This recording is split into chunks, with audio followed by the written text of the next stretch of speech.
ikuku mmụọ wee na-alụ ọlụ n'ụzọ pụrụ iche. Na mba ofesi ka anyị ga-akọrọ gị na Bangladesh bụ ndị nke mere ka nchekwa siwanye ike n'ime ebe ahụ ka emechara ngagharị iwe site n'aka ụmụ akwụkwọ bụ nke ọtụtụ ndị mmadụ nwụrụ ọnwụ n'ime ya.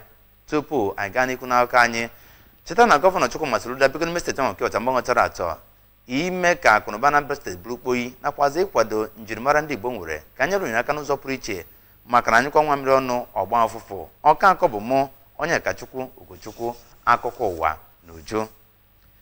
Nyambụ ọzụzụ nke a na-enye ndị aka siri ike kenye ndị ntorobịa ọzụzụ agba nke abụọ ya na ya bụ atụmatụ otu onye ntorobịa ịmụ aka ọlụ abụọ bụ nke ọchịchị gọvanọ Chukwuma Soludo ji webata n'ọnọdụ abụrụkwanụ nke a malitere n'Ọka. Ya bụ ọgbakọ ọzụzụ ga-ewe mkpụrụ ụbọchị 4 bụ ozi nke etinyere a ga-eme na batch 2 ma bụrụkwazị n'ọkpụkpọ oku dịgasị iche iche bụ nke a na-akwado site n'aka otu Nigerian Association of Small and Medium Enterprises na ngalaba steeti ya bụ Anambra. Onye nta aka anyị bụ Ejike Abana ga-ewetara gị akụkọ. Ọzụzụ dị mkpa nke ukwuu iji wee kwanye ndị ga-akụziri ndị mmadụ ihe ụmụakara ngwa dị iche iche nke ga-aba uru na ya bụ 1U2 Skills.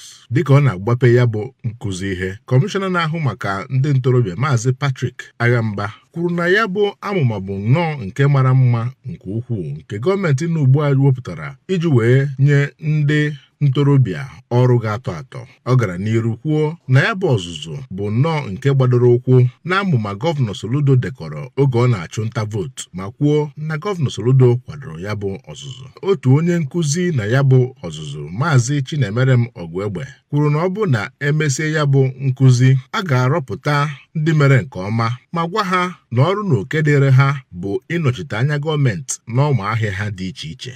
Ụfọdụ ndị ha na-akụziri ihe gụnyere Ngozi Ume nakwa Arinze Omenwa kwere nkwa na ha ga-etinye ihe amụta n'ọrụ. Ejike Abana maka akụkọ ụwa ABS.